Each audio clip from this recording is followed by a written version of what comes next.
Yu-Gi-Oh! Is hard as balls, especially for those lacking in IQ, with a number matching our thermostat, Fahrenheit or Celsius. Either way, it's pretty damn low if you ask me. But there's something that can help us fellow dumbasses, called checkpoints. I'm gonna go over what they are and why they matter and how they make playing the game in general so much easier.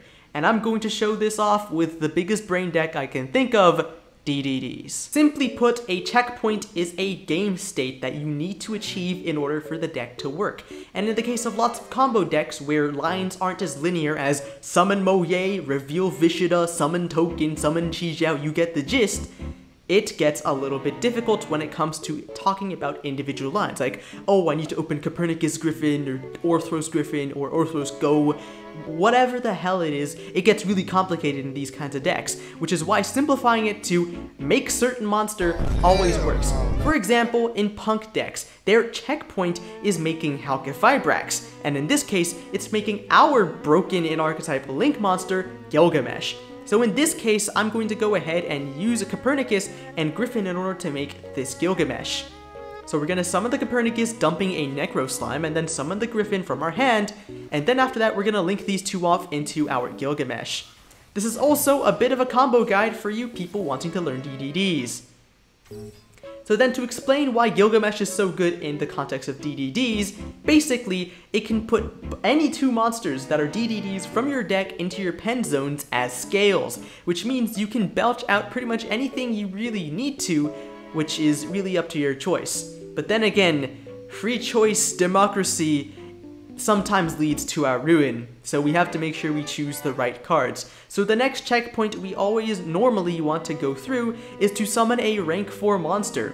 If we already used something like a Savant's Kepler and our Griffin, that means that we only have a level 1 and a level 4 to summon off of a pen summon with Gilgamesh, so we need a way to transfigure them into level 4s. However, in the case of this, we already have access to level 4s. So we're going to go ahead and set a copy of Griffin and a copy of Ragnarok, normal summon the special summon the effect, special summon the Orthros, I can't speak, and then pen summon for 2. We're idiots though, so I pen summoned and forgot that I put Orthros in one of my link zones.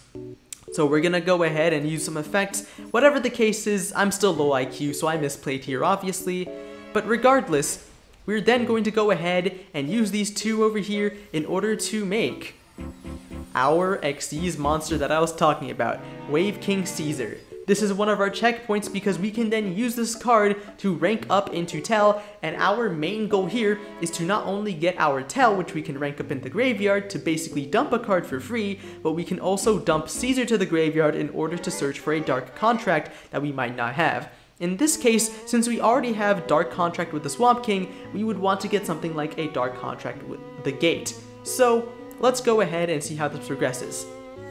We're going to go ahead and go into our Tel by ranking it up on top of our Caesar, and then we're going to activate the effect of the Tel, which is going to burn, of course, the most basic kind of effect in Master Duel. Then we're going to use the effect of the Swamp King in order to fusion summon, by using both of those cards in order to make our monster, what is it going to be?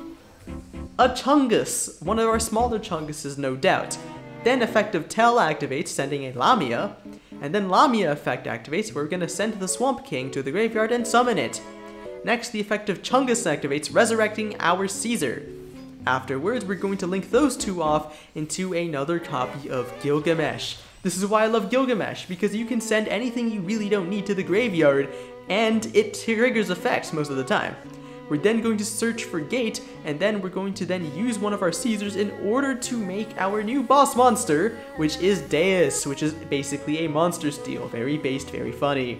Then, effective Dark Contract activates, we're going to search for something. In this case, we're going to search for a Savant Kepler, and activate Necro Slime in our graveyard in order to then summon cards.